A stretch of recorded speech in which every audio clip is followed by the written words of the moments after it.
Եթե ոչ, ինչ է կարծում, ինչի համար են այս կրակոցները, ինչու չեն դադարում, շնորհակալություն։ Բնականաբար Բաքուն պարբերաբար փորձում է տանել իրավիճակը դեպի նոր էսկալացիա, մենք էլ բնականաբար ամեն անգամ փորձում ենք այդ նոր էսկալացիան թույլ չտալ։ Ու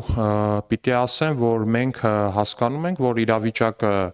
իրավիճակի լարումը կամ հնարավոր էսկալացիան կախված է ինչպես Բաքվի ցանկություններից, այնպես էլ նաև մեր այդ իրավիճակը կառավարելու ունակություններից, ու մենք այս սկզբունքով ենք առաջնորդվում, ու մենք միշտ պատրաստ ենք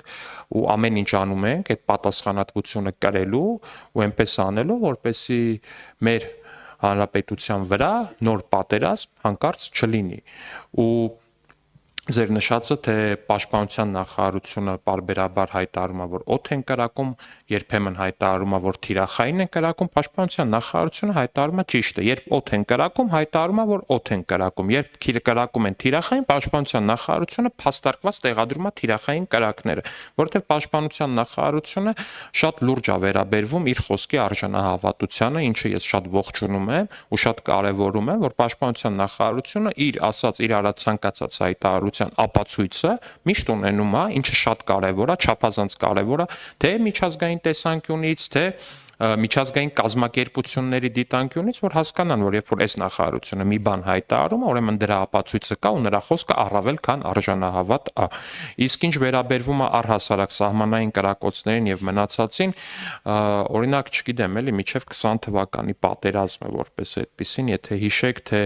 Տավուշի օրինակ սահմանամերձ գյուղերում ինչ վիճակ էր, թե Տավուշի սահմանամերձ գյուղերում առհասարակ ինչ մթնոլորտ էր, թե քանի տանիք կար Տավուշի սահմանամերձ գյուղերում, որ ուղղակի կրակված չէին գնդացիրներով, ու չգիտեմ, էլի դա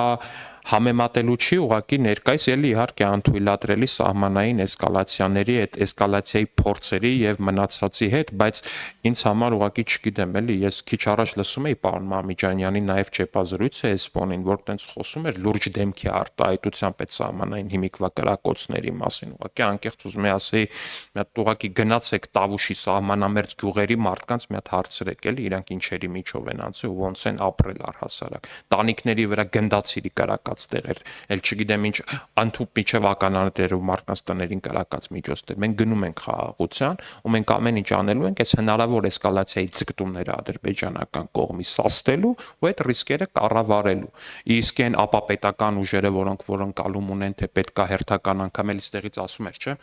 ասում է պետքա տարածաշրջանում ներկայացվածություն ունեցող ուժ լինի նկատի ունի Ռուսաստանին ակնհայտորեն,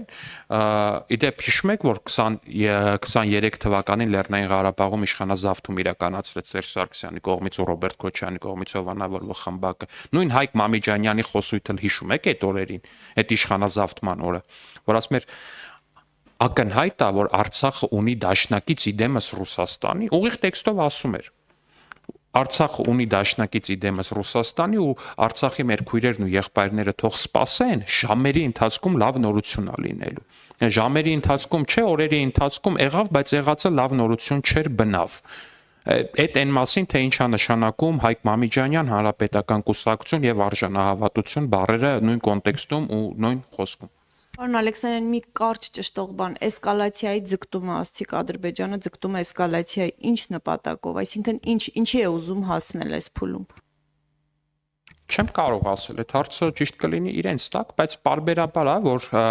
իդեպ էտել են, չէ, ասում են այդ խաղաղության բանակցված փաստաթուղթը, որը որ համաձայնեցված է հիմա Հայաստանի համար, բան է, ահավոր Հայաստանի համար նվաստացուցիչ, ստրկացուցիչ պայմանագիր է, բա հարց, բա Ադրբեջանը ինչի՞ չի ստորագրում։ Իրանք ասում են երկու բան. մեկ, Ադրբեջանը ուզում է, որ Հայաստանի համար լինի նենց, որ մաքսիմալ հնարավոր ամենավատը լինի Հայաստանի համար։ Երկրորդ, այդ թուղթը հնարավոր ամենավատ բանն է Հայաստանի Հանրապետության համար։ Հիմա տրամաբանական շղթայի երրորդ հարցն է ծագում։ Բայց այդ դեպքում Ադրբեջանը ինչու՞ չի միջև հիմա հայտնել, որ պատրաստ է ստորագրել այդ թուղթը հենց այս բային։ Մենք հայտարարել ենք, որ մենք պատրաստ ենք այդ թուղթը ստորագրել։ Հենց այդտեղ է, որ տրամաբանական շղթան կտրվում է ինչպես եւ իրանց բոլոր մեղադրանքներում։ Գալիս է ինչ որ մի բան, որ տրամաբանական շղթան ուղղակի կտրվում է։ Հաջորդ հարցը, Շոլիկ ջան, ժամանակը